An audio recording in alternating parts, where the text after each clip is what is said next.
Welcome to Milers Miles, ladies and gentlemen. This is a comparison video between the 1.1, the Nexus Pro, and the Dart Zone Max Stryker. These are just my personal observations and opinions. So let's begin, shall we? We'll start with the 1.1 since it came out first. When the 1.1 came out, its predecessor was the 1.0, which was the collector's edition. I do not have a collector's edition, I'm sorry. So I can't really speak on that one. But I can tell you the 1.0 had problems with it. First problem was the stock. The stock kept collapsing when you would go to prime against your shoulder. They fixed that. The other problem was it was proprietary. It only took bamboo darts no matter what you did to it.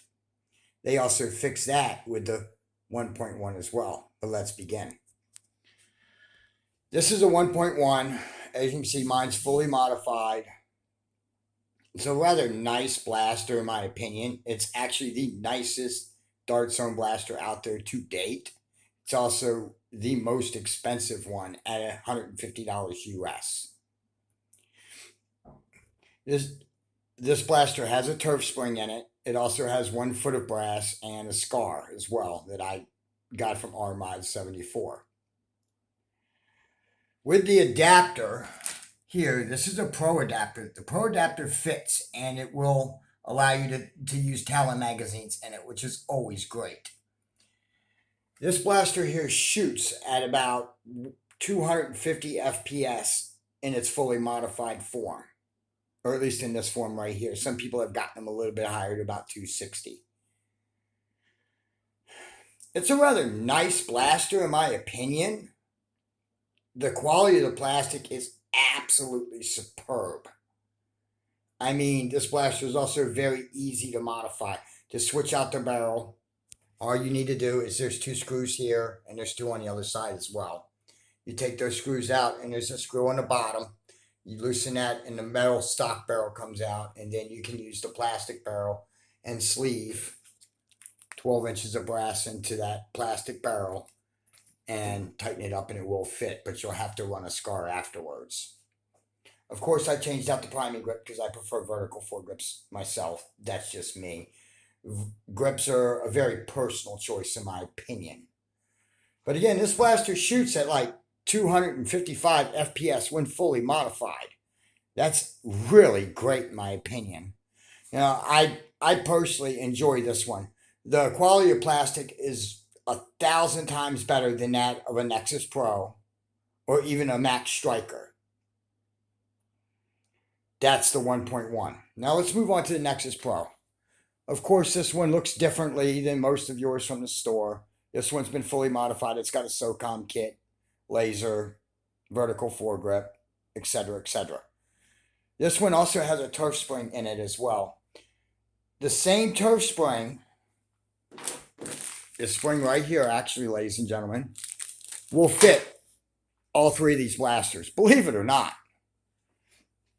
But however, the Nexus Pro has a couple issues. The plastic quality is a lot cheaper. It's a lot thinner in my opinion, so you have to put in a metal kit. This one has a metal kit installed in it as well. The problem with it is once you put a turf spring in it, you're subject to what they call blowout because of the high spring load. What happens is this thing has a telescopic plunger tube, and because it shoots with such force afterwards, the back of the pusher, the telescopic part, will actually blow out of the plunger tube itself. It's an easy fix. You can put a blowout guard in it and seal it up. I'll do a video later on how to actually install that modification. I have parts coming for it as well. The same blowout guard, you can buy a different version of it or have a different version printed on Thingiverse, will fit in the Max Stryker. The Max Stryker suffers from the same problem. The plastic quality on this one's pretty cheap. You can tell just by picking it up, feeling it and playing with it. It's rather an interesting blaster. The difference is this one costs $150. This one here costs $50, minus the add-on accessories and whatever you tend to do with it. This one also has a foot of brass as well, but this one has a saber tip. These saber tips are great for beginners. It's a rifle barrel attachment, basically. It's not a scar. I was hitting pie plates at 60 feet, dead square with that saber tip. Just to let you know, they work wonders. And they're only like $7 to buy. I buy them in bulk for Pete's sakes. I use them in a lot of my builds for my customers and stuff like that. But let's go back to this thing. To change out the spring load, what you do is this cap comes off. It just unscrews, one screw, pop, cap comes off, spring comes out. You can put the turf spring in it. You know, there's a way to add brass to that. That's actually in the Max Stryker modification video. Now let's move on to the Dart Zone Max Stryker. The Dart Zone Max Stryker is a better version than the Nexus Pro for several reasons.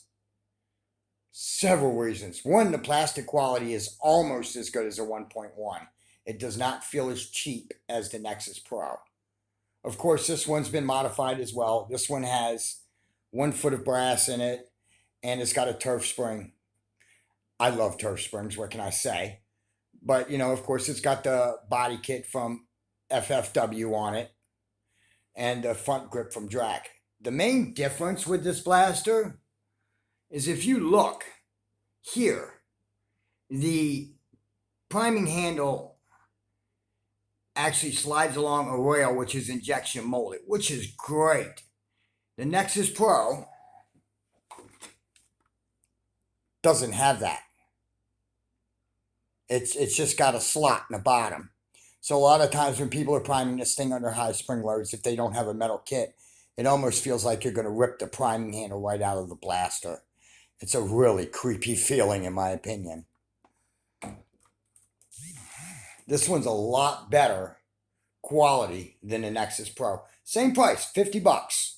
Right off the shelf at your local Target, which is rather nice. I mean, I got this blaster within a few days after launch, and I've been pleasantly surprised with it ever since. It's actually become one of my favorite blasters. The 1.1 shoots at about 250 to 255, depending on how well you have it tuned. That one shoots at 255, pretty consistent. The Nexus Pro over here, no matter the best you can have it tuned to, you'll get about 220 FPS out of it, which is no slouch at all. The Max Stryker over here, the way you have this tuned, you'll get 230 out of it, minimum, as long as you have a nice, really tight air seal. This blaster also suffers from the same problem that the Nexus Pro does, blowout, because of the high spring load. This one has a blowout guard installed in it, and I sealed up the telescopic pusher as well to give it a nice airtight seal. I don't have any blowouts anymore. I will show you how to install a blowout guard on a Nexus Pro. The same technique can be used for the Max Stryker as well. But if I had to make a choice, I would buy this one first, which is the 1.1. Then I would buy this one, the Max Stryker. Not because it's a newer blaster or anything like that, just because the quality of the plastic is a lot better and it's a lot easier to work with the internals. The internals are almost the same as a Nexus Pro with a couple little differences because of the shell.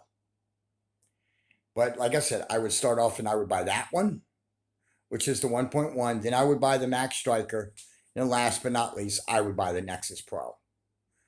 The way these were released, it was the 1.1 was released first.